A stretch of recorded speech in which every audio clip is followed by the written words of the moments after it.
All right, ladies and gentlemen, we are back. It is Selfless Little Gaming here. I myself am Selfless_gaming. You can find me on Twitch, Twitter, Instagram, TikTok, and YouTube. This is my co-host, Little Jacob. Little Jacob, go ahead. Hey, what's up, guys? Little Jacob. That's little with the 3 instead of an E. You can also find me on Twitch, TikTok, Twitter, as well as Facebook. I have a Facebook page as well. Reach out to me on those socials, and that's where I'll be available. All right. So this past weekend, how'd your fantasy team do? We didn't unfortunately end up doing too as good as I would have hoped. There's a couple of underperformances, and we ended up losing the game. Just pulling up the information here right now for the fantasy. Yeah, we lost 167 to 123, and what really sucks is like the week that Tom Brady has a pretty decent game and he gets me 31 points. Like everyone else kind of didn't show up. Tyreek Hill had a big game, even though they lost Tua. 10 catches for 160 yards and 25 points. Devontae Adams had a pretty decent game with 19 points. Kareem Hunt didn't really get to do much. Connor. Unfortunately, I started Dalton Schultz, and he didn't catch a single pass. Unfortunately, in that win against the Commanders. My opponent just had some really good stats in there for him. That matchup. I think what defense did he have? I'm trying to remember what defense he had right now because his defense actually scored a lot of freaking points, which was another thing that really set me back. Trying to see here what it was. Oh yeah, so he had Geno Smith, which was another thing that killed me because Geno Smith came out there and dropped 35 points. He scored 3 touchdowns. Yeah, dude, that game was crazy game. Then Pierce from Houston, the running back, also had a wild game. 131 yards and a touchdown. So that really hurt me. Another thing that broke my back is Mike Evans had a huge game as well. That's another 30 points. A 30-point game for Mike Evans, 8 catches, 103 yards, and 2 touchdowns. So, yeah, I was pretty much getting killed there. And on top of that, Arizona's defense actually showed up and played well. They had 2 interceptions and a fumble recovery. And I don't know the name. I think it's Greg Joseph. There you go, the kicker from Minnesota. I mean, there's a lot of field goals he made in that game. He kicked 5 field goals. He was 5 of 5.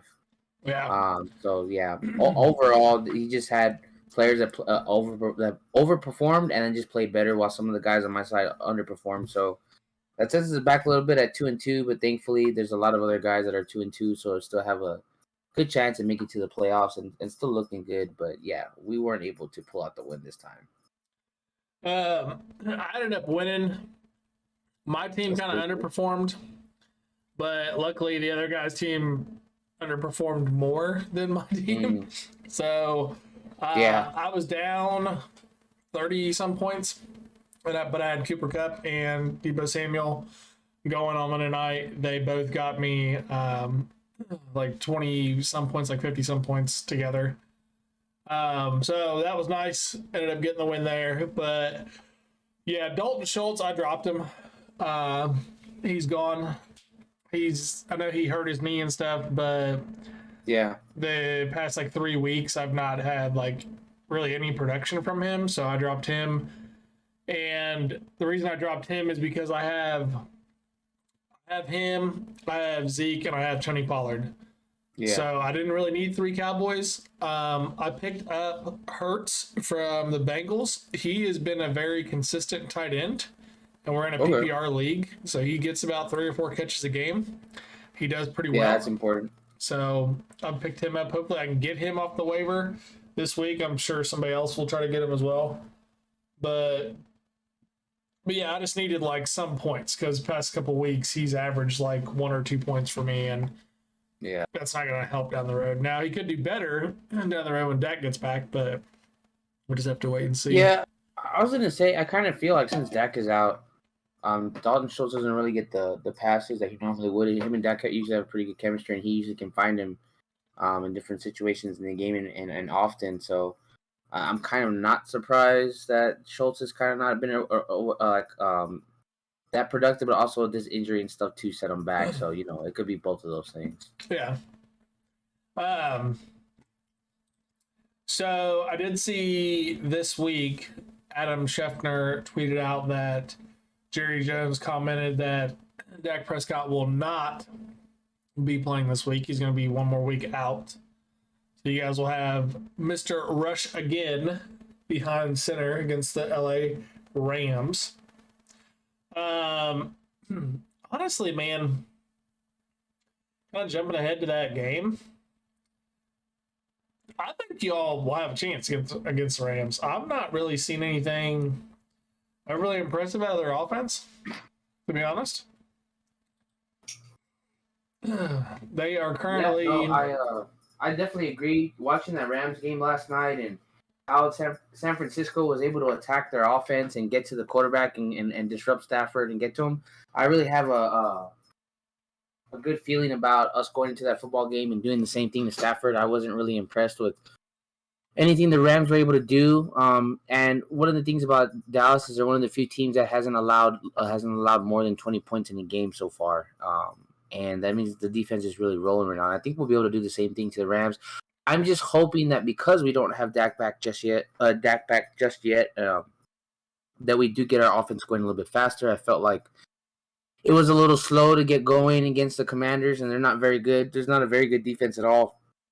And it took us 2 whole quarters to actually get it in the end zone and score a touchdown. But after that, we were to get it on pace. I just hope that if we can get in the end zone and convert our red zone, when we're in there in the red zone, at least in the first quarter, with a combination of that and our defense, we'll be looking pretty good against the Rams. They're just not looking good at all offensively.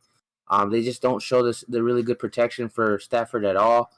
The defense on their end still has, so of course they still have Donald and they still have Jalen Ramsey, but their defense also isn't looking very potent either. So, I feel pretty confident like we're going to go into this game and be able to win the football game. I remember looking at the schedule thinking, man, the toughest games that we have coming up on that schedule, Rams and Bengals, well, the way things have played out, really wasn't the Bengals that were really as tough as they were supposed to be.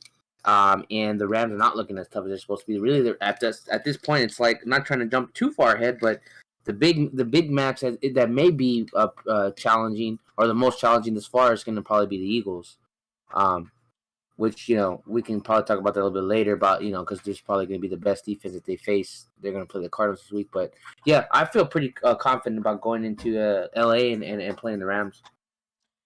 I was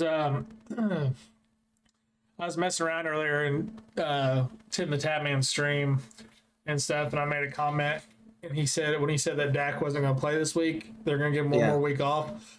I said, I don't know what news line you heard, but I said Dak's getting traded for a second and third round draft pick, and Cooper Rush is going to be the MVP of the Super Bowl this year. It's going to be a freaking oh God, what was the one guy's name from Philly that came in and took over for Wentz and they ended up winning the Super Bowl? Nick Foles. Yeah, Nick Foles. Yeah. This is gonna be like a Foles year. I think what it is too is I think because Dak just got his stitches taken out like maybe just over a week ago. They probably need to heal a little bit better before he can because I think Jerry Jones is on about he's not really getting the best grip on the football just yet, which is important. So. And it just sucks because if it wasn't his throwing hand, like the hand he actually throws the football with, then he'd probably be good to go. If it was his opposite hand, but yeah, it's his throwing hand, so you got to take a little more precaution with that. And I'm fine with that because I would rather have him back for the toughest game rather than a game that's seemingly not say easy to win because there's no easy to win NFL games. They're not supposed to be, but it's definitely going to be a game that we need him more in that divisional rivalry game. Man, I'll tell you what, the team I'm really surprised at offensively, they look so good, and usually they have a solid defense with them, but their defense has not shown up yet this year, and that is the Baltimore Ravens, man. Like their offense looks so good, and they were kind of like giving it to the Bills, but just that defense, man, they just they play about seems like a solid quarter and a half, and then they just fall apart. Just can't go ahead. I was just saying, they just can't seem to close out games. Like against Miami, offense was keeping up with the pace of the game, doing really well, scoring a lot of points, and they just could not get a stop. The Ravens got shut out in that second half. They didn't score any points at all on that second half. The Buffalo scored 13 unanswered and won the game by 3. Yep. So their defense really looked up. But I mean, for the most part, up until that game, the Ravens have been pretty explosive offensively for sure. I Lamar was Jackson's looking good. yeah, he does look good. He does look good this year. I was actually very happy to see J.K. Dobbins, former Ohio State Buckeye, get back out there on the field. He actually got a lot of touches. I think he ended up getting like 15 carries and I think like 4 or 5 passes. You could tell he's still got some mobility stuff with that leg, but like his confidence was there. He didn't seem timid or anything like that, which is really key and important, especially after you suffer like a knee injury. Some guys come back and they get the all clear and they're fine in practice, but then it's like live game scenario. They get the ball and all of a sudden they become real timid and stuff out there. And he looked pretty good. So I think he'll just kind of get back on track where he needs to be. Absolutely, and that's also not to go back to the game too much, but the one thing I was glad to see about Michael Gallup to get out there, run some routes, get in some plays, some snaps. He didn't play a whole lot of snaps, but he played a good chunk of the game. He got himself a touchdown. There was another big pass that he could have caught, but he got face masked and there was a PI call. And but it was nice to see him out there, and you could tell he got his confidence back and he's ready on that knee. That's going to be a big lift for us offensively going forward too. So yeah. It's always good when you see players come back from injuries and they get out there and they score them a touchdown, and they just have their confidence back and they're ready to roll. Yeah, because you never know. Like, I mean, look at Odell Beckham Jr. You know, he tore his ACL one year, came back, was pretty productive, and then boom, same thing, tore his ACL, and he still hasn't been picked up or acquired by anybody right now. So it's just kind of crazy because I would think that someone needs him. Someone could use Odell Beckham. Yeah. Even in the situation with Dallas, I mean, we could use a nice third slot receiver. But see, I don't know what his contract is though. Like, I don't know if he what his contract kind of like how it's structured, because I feel like there's something like money wise, like I feel like there's something going on there, or maybe he has had like stuff going on with teams, but he hasn't passed their physical and stuff. That's true. Nobody's talking about that. Because maybe that's like a undisclosed thing they have. Like, I'll come meet with you, but like if I don't pass the physical, like you can't release that information and stuff. I don't know. Like, it is weird that he has still not been picked up. But it is a long season, so stay tuned. You never know. There's still time to get him on a squad for sure. Man, a team that is. I gotta apologize to this team, even though they don't care. They're never gonna hear this podcast, most likely. The Seattle Seahawks. I will go ahead and apologize. They beat the Lions. They beat the Broncos, which, to be honest, isn't saying too much. But they barely lost to the Falcons.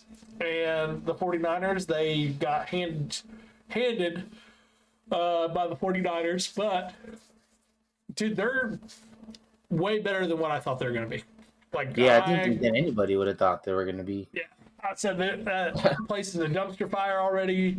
I mean, I remember me and you cracking jokes. I think you put something on Twitter when you're like, imagine your season starting and this is your starting quarterback and it's Geno Smith. Geno Smith. Yeah, I did. And he's playing good.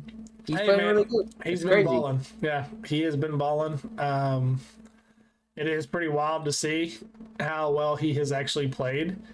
Yeah. And it kind of gives you, like, to play a little bit of devil's advocate here.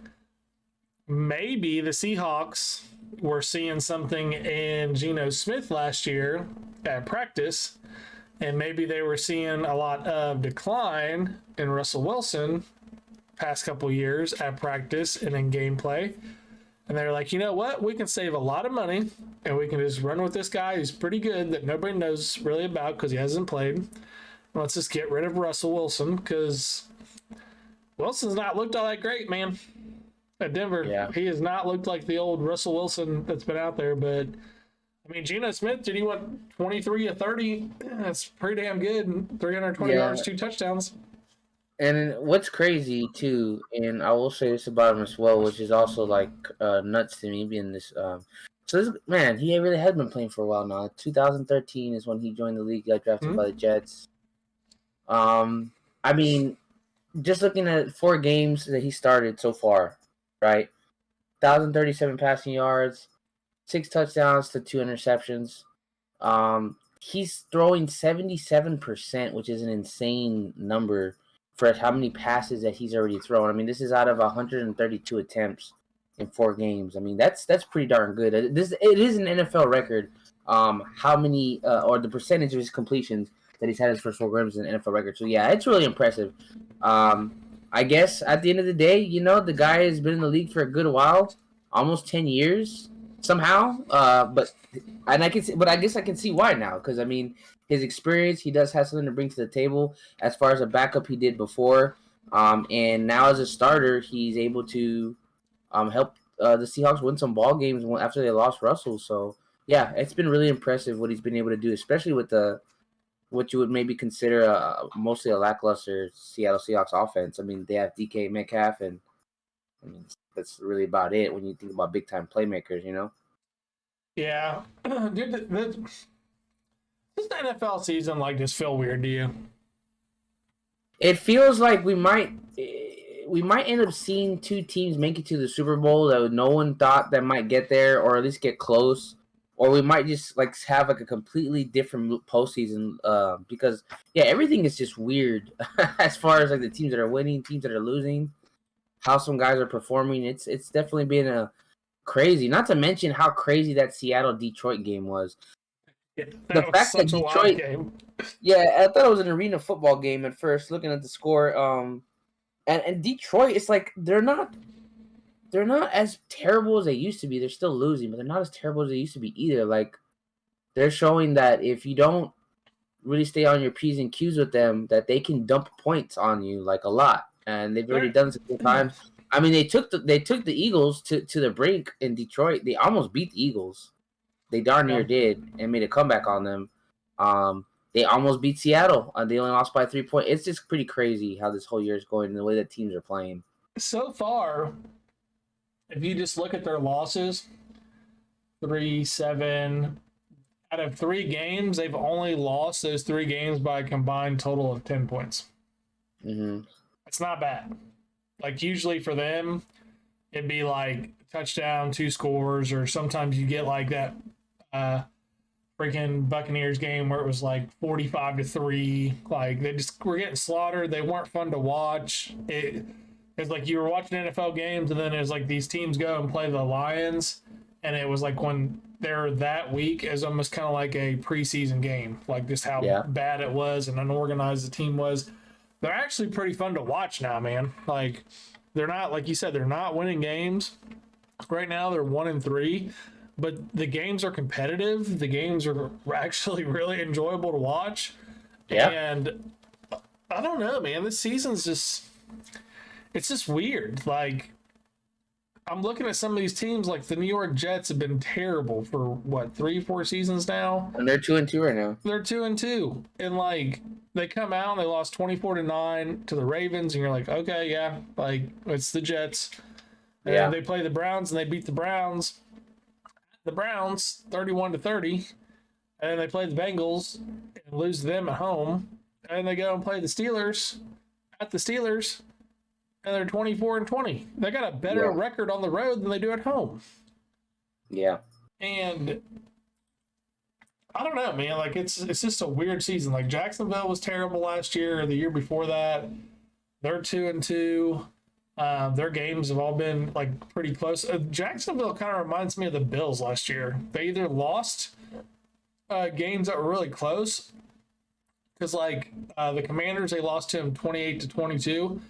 Yeah. But then it's the Bills, when they would win, they were just absolutely destroy the teams they were playing. But then when they lost close games. And that's kind of how Jacksonville is. They beat the Colts 24-0, they beat the Chargers 38-10, and they lost to Philly 29-21. It's a 1-score game. So I don't know, man. It's just a weird season. I mean, yeah, and the whole NFC West is tied. They're all 2-2 right now. Yeah, it's, I don't know. It's just weird. The way this is falling out. And me and my buddy were talking about it at work. And I feel the reason, and I said this. I said I feel like the reason this is happening is because you're starting to see now all these teams that were bad for like 3 or 4 years that kept acquiring draft picks. All these draft Yeah. picks are now starting to pay off. They're all now starting to like come together. These teams are starting to be a little bit better because they're. I mean, like the Jets seem to be better this year. Jacksonville seems to be better this year. Houston seems to be better this year. The Browns. It only took them like 17 years to actually start winning games and stuff, but it's just like all these things are starting to come together now for these teams, and I think it's kind of like because that trend, like people were competing to be the worst team, and they would acquire draft picks and they trade guys and get more picks and stuff, and then now it's kind of starting to pay off. It's like that Moneyball effect. Definitely. But yeah, I mean, like Houston, they haven't won a game yet. They're 3-1, but their games have been relatively competitive. Like they're pretty close. It's not like they're getting destroyed like they were last year. It's just I don't know, like weird season right now. Yeah, I think another month into this, we'll come back here in another 4 weeks, and we'll have a better picture of how things are developing for sure. But it's interesting. I mean, you look at like the AFC North, you got the Bengals, the Ravens, and Baltimore tied at 2-2. I mean, at this rate, they could end up being like what we were talking about, is that if they're in a good position, the Browns to win the division or at least make the playoffs, what do they do around the time the Watson suspension is going to get lifted? Are they gonna? You think that they're gonna sit him? Should they play him? There's that. There's maybe the Steelers now starting Kenny Pickett going forward, just because of how bad Trubisky's been performing. If he actually, which I think he has the potential to do, actually play solid, will they get back in the race for their division and maybe look at trying to turn the things around to a winning season? Which would, because this is going to be like Mike Tomlin's first losing season. They don't. Yeah. There's a lot of interesting things that happen. Well, that could happen. I think Kenny Pickett is his name. Yeah. I think he's going to be taking over because he came in. Yeah. And he kind of gave them a spark they hadn't had. And honestly, if you're already 1-3, I don't know, like a quarter of the season's gone. You got to salvage what you can right now and try to go for it. It's either like we might as well use this rookie and see what we can do this year and get him as much playing time as possible, or hey. And I anticipated this because I told my buddy who's a Steelers fan. You probably remember Big Boo. He's a big Steelers fan. So I told him, man, you know what? If Trubisky doesn't get y'all at least at 2-2, in the first 4 games, like they're gonna start Pickett over him. Like they're gonna bench him, and they have. And like you said, it's because at this point, the quarter of the season being gone, you need to make moves now to start trying to win football games and salvage the season, because I mean they're last place in the division, and granted they're only behind by 1 game, but wins are hard to come by in the NFL, and it can be tough because it looks like it's going to be a close division as the rest of the year goes, which is still crazy that the Browns have a backup quarterback and they're close in the division. But hey, I guess if Dallas can do it, so are the Browns doing it. And then I think we just have a couple teams this year that show you what's the importance of having a solid backup quarterback for sure. Yep. Yeah, I agree with that. To kind of give like a general breakdown of each division right now, the AFC East, you got Dolphins 3-1, Buffalo 3-1, Jets 2-2, Patriots, who dominated that division for so long, are 1-3. AFC North, you got the Browns, Bengals, Ravens, all 2-2. Steelers are 1-3. AFC South, Jacksonville and Tennessee 2-2, Colts 1-2, Texans 0-3. AFC West, you got the Chiefs 3-1, Chargers, Broncos 2-2, Raiders 1-3, which I'm very surprised at. I thought they were going to be doing a lot better than what they have been. Mm-hmm. That's definitely a big disappointment. I think for a lot of people, not just Raider fans, because with the kind of offensive firepower that you expected them to have and how well they played last year, it's pretty surprising that they're set back the way they are. That division, I don't know. The division's look kind of shaping out how I imagined it would be, except for the Raiders being behind. The Chiefs are on top. That was mostly expected for me.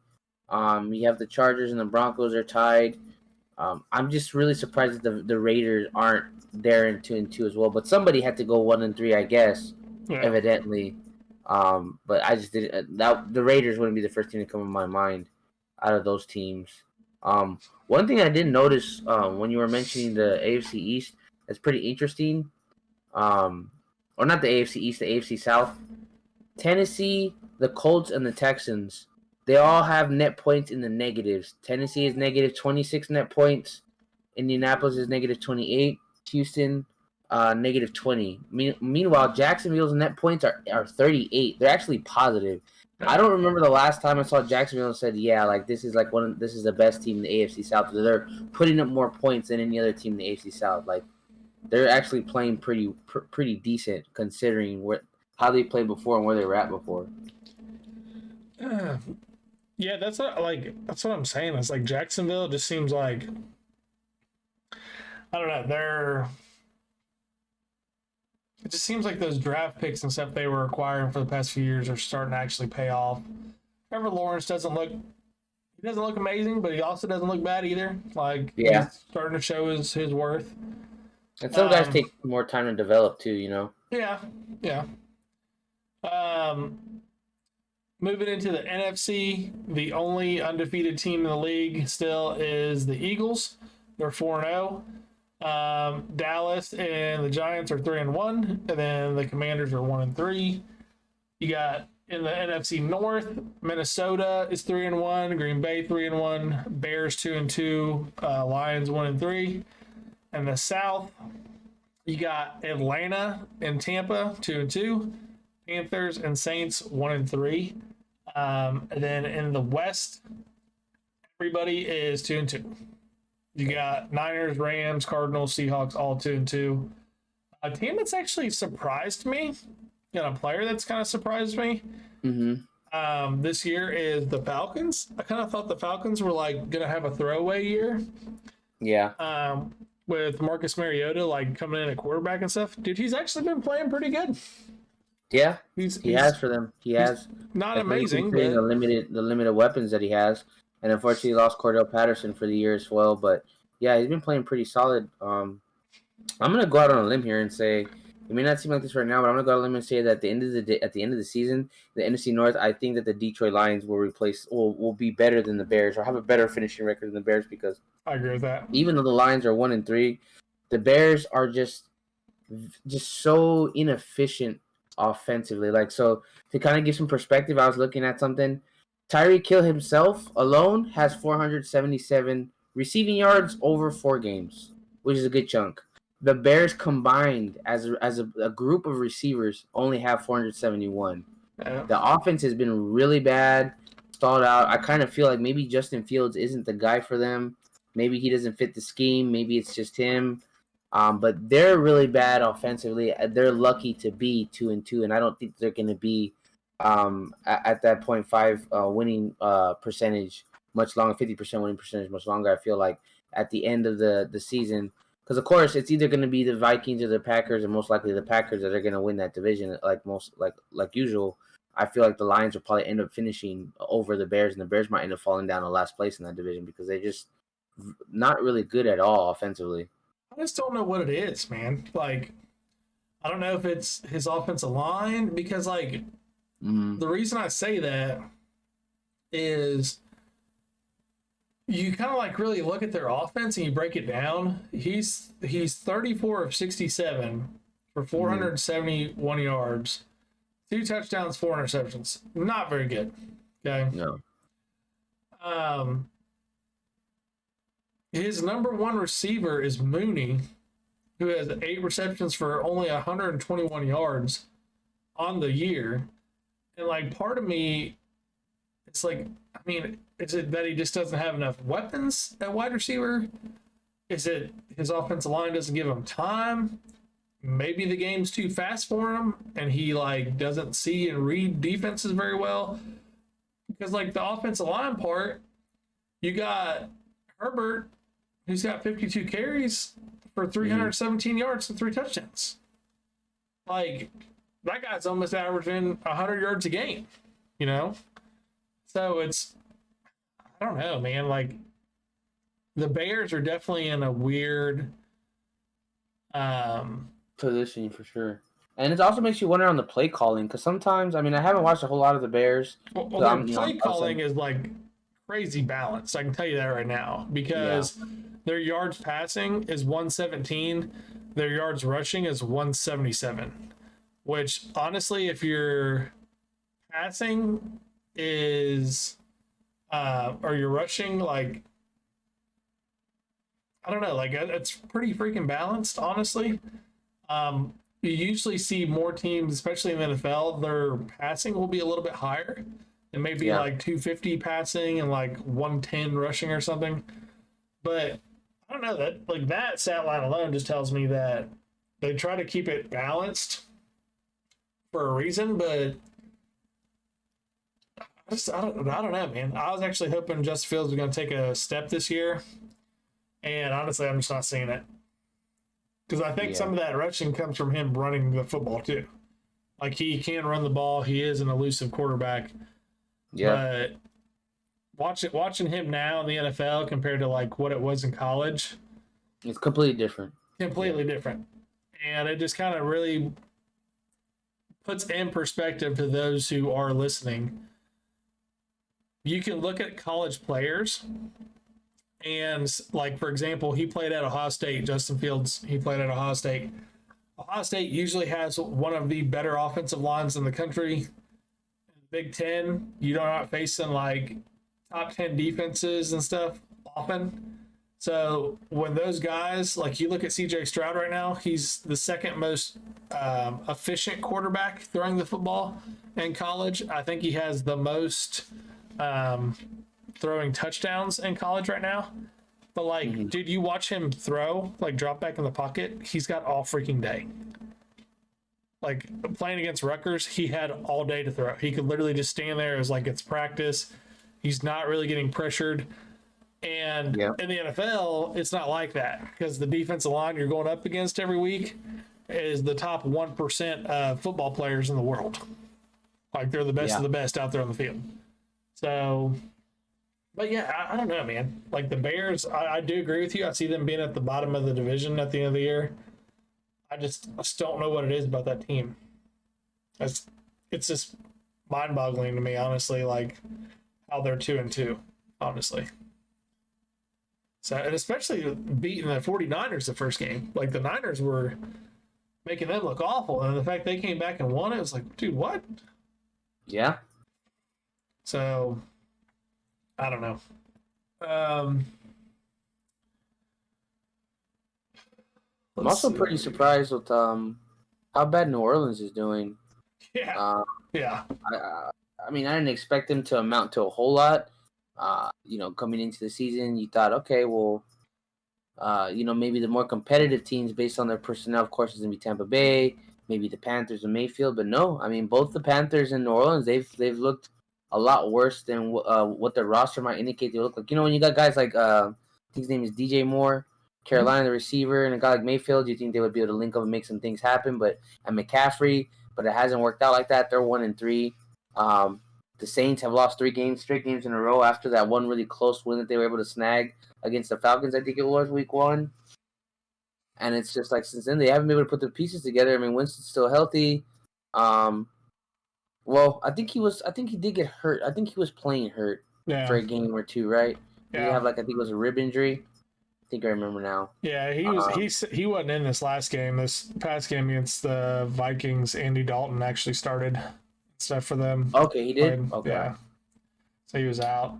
Yeah, I yeah, thought that's Jameis still Winston was going to be MVP this year, man. With getting LASIK, yeah. get that LASIK eye surgery and everything. Oh So man, yeah. So that's definitely man, it's rough, man. If you're a Saints fan, you're making playoff runs, and then Drew Brees retires, then that's pretty much where that goes. And Sean Payton retires.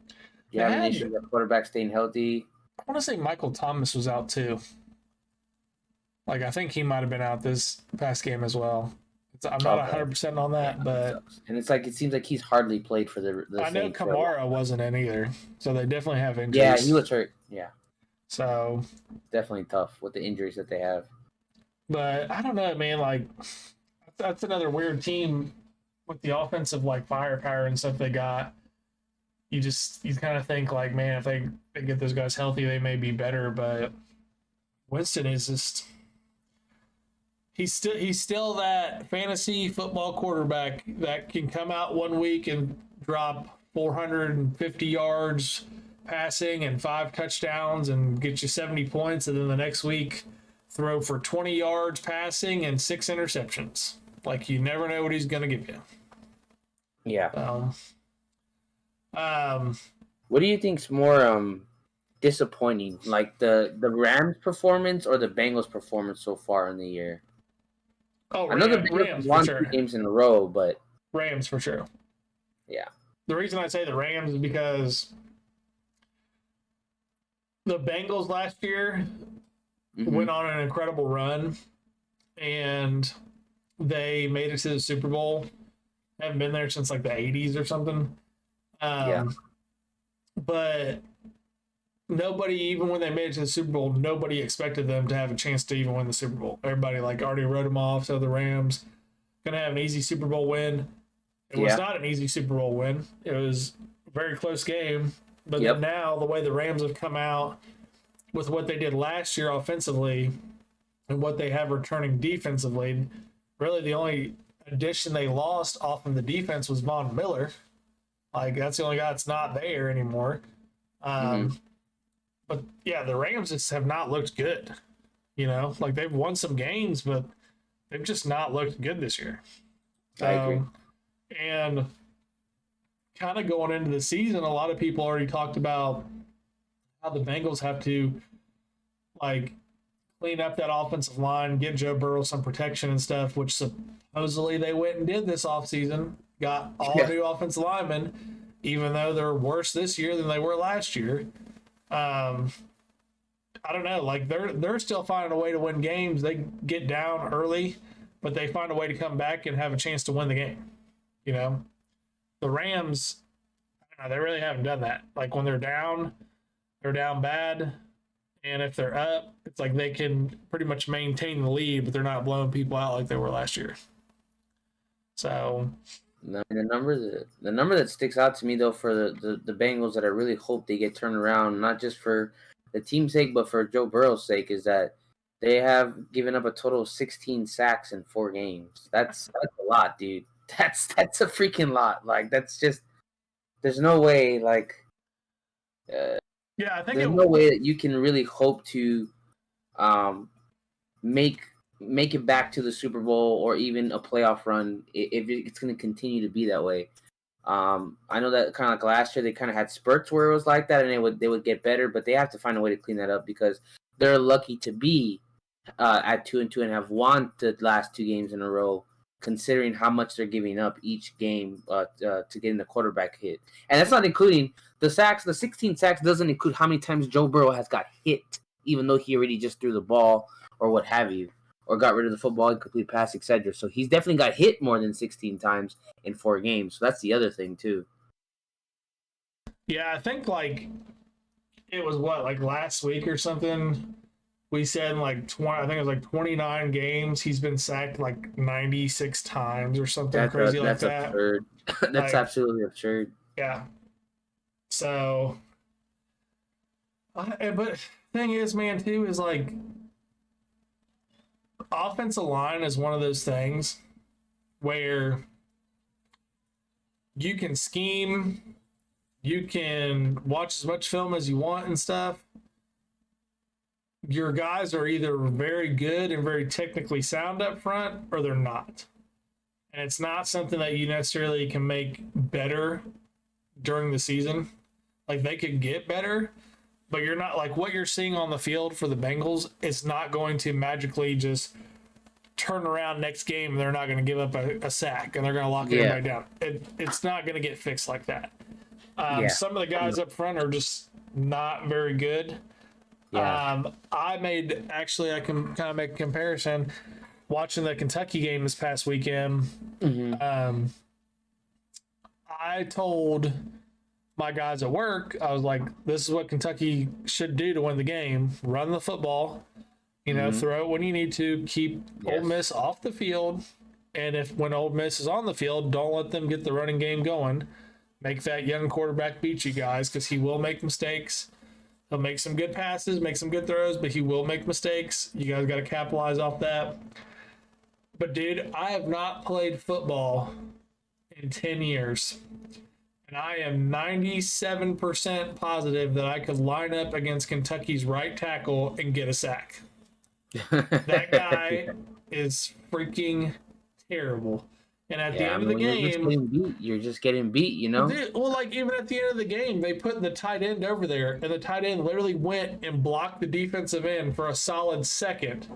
let him go, went out on his route, and that guy still got around the right tackle and knocked the football loose from Will Levis when he was trying to throw the ball to cause a fumble and recover it to win the game. And I was just like, the fact that your tight end literally hits this guy and holds him up, and then you're sitting there waiting on him to like let go so you can hit him, and he's still get around him. Like, come on, dude. Yeah. Like, I don't understand it. But yeah, it's gonna be either that guys are gonna get beat and there's gonna be a sack, or guys are gonna hold and there's a flag. So either way, it doesn't end well. Yeah.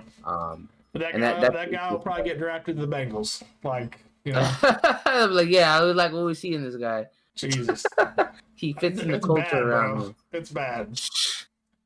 So, let me ask you a question. Let's kind of think about this. Mm-hmm. Do you think, now, when I ask you this is purely from a fantasy standpoint, okay? Not like a league standpoint or anything like that. But do you feel like some of the premier backs that are big fantasy football drafts have really fallen off this year? I think that we have a completely different landscape for running backs. As far as fantasy goes, absolutely. I mean, I can just looking at the top 5 list right now. You got Saquon, which wasn't expected because of his injury history. I mean, it's good for him, and I'm glad that he's been able to get back into his form. But Saquon's up there. Nick Chubb is probably one of the only guys that you had up there last year. That's still there, right? Him and Derrick Henry. Miles Sanders, Cordell Patterson, which unfortunately for him, he's out for the season. But up until this point, he was doing pretty darn well. Josh Jacobs is on there.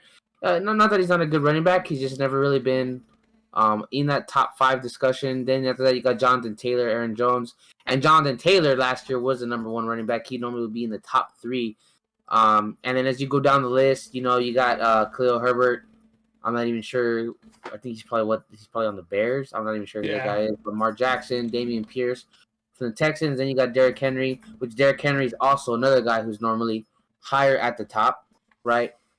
From all that. So, yeah, the landscape for running fantasy football with running backs has definitely completely changed, minus like one guy, which is Nick Chubb. Yeah. As far as where they rank and their level of productivity, because if you look at the percentage of who's going to rush first, the person with the highest percentage, I want to say on here, just looking at the list, is Rashad Penny, 26% time. He's going to rush the ball first. Then you also have Nick Chubb, which is 25% of the time. Cordell Patterson, 32% of the time, but he's not playing more. So, yeah, it's been a huge change. And it's a swing that you really couldn't anticipate.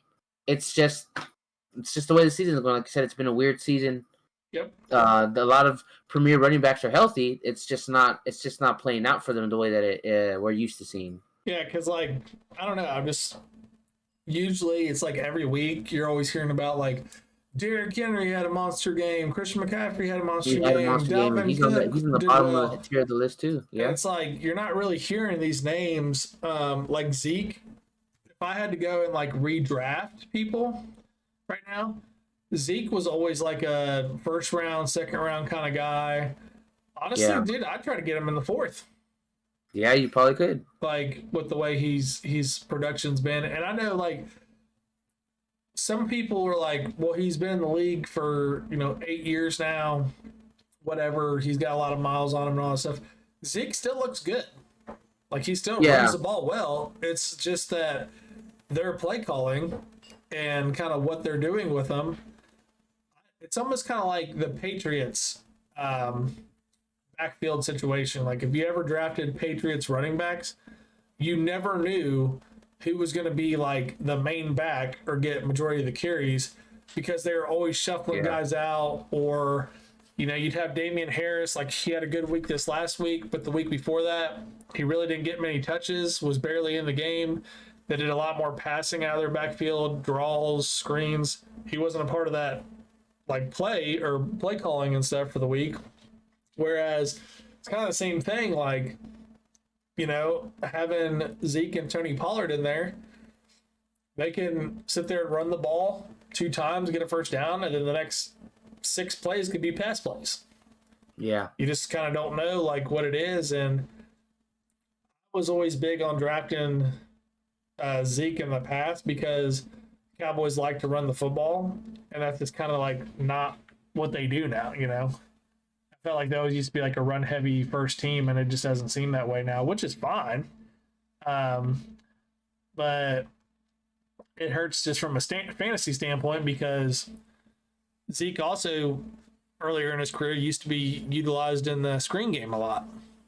Now he's barely utilized in the screen game. He had one screen this past weekend. It was like went for like 30 some yards or something, but yeah, I'm hoping that as we go in further into the season that Kellen Moore emphasize. I mean, dude, we have 2 really good running backs you can throw a screen pass to. I hope we can utilize that more going forward. Yeah, and I think like too, part of that as well, like, yeah, they could just be like, look, this is what we're working with right now. We got guys banged up. Let's try to keep these guys, healthy. Let's look at the longevity of the season.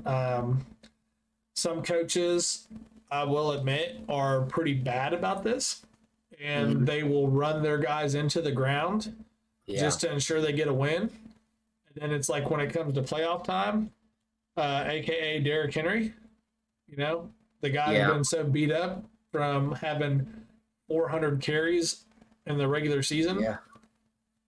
He's not 100%. And you look at Derrick Henry facing the Bengals when he's healthy. You look at Derrick Henry last year in that playoff game, that was not the same Derrick Henry. No.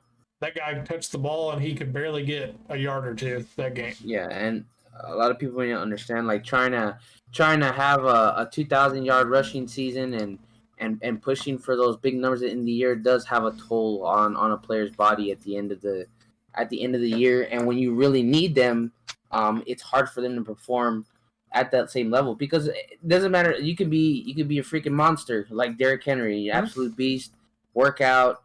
You're a monster in the weight room, but unfortunately, you're still human, and your body's gonna break down, and it doesn't matter how big you are, and that's just what happens over the course of the season. Especially when you're talking about a 17-game season, you're constantly getting contact because you're a running back, and the style that they play, kind of like Adrian Peterson used to play, where it's all downhill, shoulder first. It's tough, man. So I'm hoping that because of that, Dallas continues to not only be balanced, but splits the carries between Zeke and Pollard, so that way they can stay as fresh as possible when it goes moving forward. Because I mean, dude, right now Zeke is ripping off like 4 and 5 yards a carry for the most part, and so is Pollard. So part of that is the burst of energy and the health that they have at that position. Because I mean, the running back is definitely one of the hardest positions on your body in football for sure. Oh yeah, without a doubt. And kind of what I'm getting at is I don't know. I feel like this year in fantasy football, if there is a player that you have to get on your team, I honestly feel like there's not a lot of them anymore. The league seems very balanced this year with offensive production, but I also just feel like there's just not a lot of guys where it's I have to get this player. A Patrick Mahomes is someone you have to get on your team if you can get him. Yeah. He's a you gotta have kind of guy. Josh Allen, gotta have kind of guy. Lamar would be a good one because of his athletic ability and how much he can run, stuff like that. But I don't know. I just it's just I felt like this year's draft, looking back on it and thinking on it, a lot of the guys that went first, second round just have not really been producing a ton or really been producing consistently, in my opinion, this year. And it's kind of making me wonder if we're kind of starting to see that changing of the guard of these younger rookies coming in, and they're really starting to like outperform these guys that have been there for a while and stuff. So I don't know, I'm kind of thinking like next year strategy, you know, like wait on some of these other guys, try to get some of these younger guys quick, but it's a long time away. So I'm glad you're kind of thinking the same that I was on that. So, all right, what is your prediction on the Dallas Rams game? What's your outcome on that one? I feel like I was mentioning earlier, I feel pretty confident that we'll be able to win the game. I mean, I still expect it to be competitive. They still have Jalen Ramsey out there playing corner, but that's why I'm really glad we got Michael Gallup back, because if they do choose to have Jalen Ramsey shadow Lamb all day, we will have opportunities for the to get the football out to Michael Gallup. And maybe Schultz. I hope he can help boost that passing game too and have a better performance in his last game. Noah Brown has really come along, and he also made some big plays for us this past Sunday, and I can see him doing the same. We've definitely given him opportunities, and I hope he gets more. He's been on the team for a while. He knows the playbook. He knows his routes. He knows the hot routes, everything.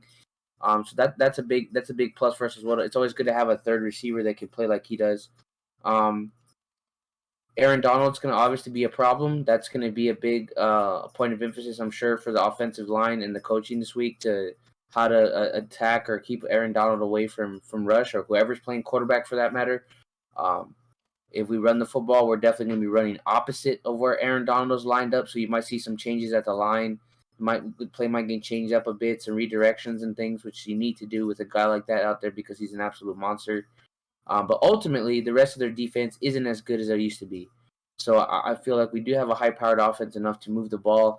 And like I was mentioning earlier, I hope that we get the ball moving quicker and we get in a rhythm faster so that we can score points and convert our end zone opportunities more often. Because when I look at their offense and how the 49ers were able to disrupt them, cause problems for Stafford, and just completely throw off their entire game, I know that's something the Dallas defense can do. Without a doubt in my mind, they can do the same thing to them. But the only way that's going to matter is we capitalize when we have the football and make the best of our opportunities. Because at some point, Aaron Donald is going to get through at more than one play where Jalen Ramsey is going to have someone locked up, whether it's Lamb or whoever it be. So there's definitely going to be some stops that are going to happen where Dallas is probably going to have to punt the ball. But if we can make the most of our opportunities when we get into the red zone area and our side of the football field, I think that it'll help us win. And I can definitely see us winning like 21-14 or maybe 24-14, something like that, because the Rams just aren't as good as they should be. And even though we have some injuries ourselves, I think we're in a good position to win that football game. Especially we can keep minimizing penalties for sure. Yeah, I like that. I like that prediction. I think that's fair too. I just I don't know, man. Rams have been very hit or miss with their offense production, and I think your all's defense, from what they've played, besides the Niners, you guys are definitely going to be the best defense they've played. I think the Niners, honestly, are like the top defense right now in the league. Cooper Kupp has played. Cooper Kupp has played very well. I'm very anxious but excited to see Trayvon Diggs and how well he does against Cooper Kupp, because Trayvon Diggs has played pretty phenomenal this year. It feels to me like he's played more of a lockdown corner role, even though he doesn't have like a bunch of interceptions right now, and he only caught his first interception this season a game or two ago. He only has 2 right now, but he's playing more of a lockdown corner role in the sense that he's playing closer to receivers. He's not taking as many chances to intercept the football so much as he's making sure that the receiver doesn't even get thrown the ball because they're not open or finding a way to deflect or disrupt the pass. So he did a really good job of holding up the receivers there in Tampa Bay at the time. He did a good job in slowing down Jamar Chase because he really held him to barely anything. Then he takes on McLaurin on Washington, their star receiver. Guy caught 2 passes and that's really not much of anything else. So I am excited to see how he performs against the best receiver in the league right now, the leading receiver in the league right now, and that's Cooper Kupp, because that guy's still going to be a threat for sure. Oh yeah. Well, we're going to wrap it up for this episode, folks. We wish you luck in your fantasy week. Be what, week 5 fantasy wise? Yeah, we wish you all luck. Good luck in your games. Once again, I'm Selfless_gaming. You can find me on Twitch, Twitter, YouTube, Instagram, and TikTok. And Lil Jacob, you go ahead and close us out, man. Yeah, guys, Little Jacob is Little with the 3 and 7 E. You can also find me on TikTok, Twitch, Twitter, and Facebook as well. If you utilize those socials, you can feel free to reach out to me, and we can definitely go from there. And look forward to next week. This is going to be an interesting another 4 weeks that we have. We have 4 weeks already that's passed in the season, but good news is we still have a lot of football left. We have quite a bit left for the regular season. Yep. Still got a long way to go. A lot of things can change for sure. But yeah, you guys continue to take care of yourselves. Let's continue to take care of each other. And we will see you back next week. Peace. Later.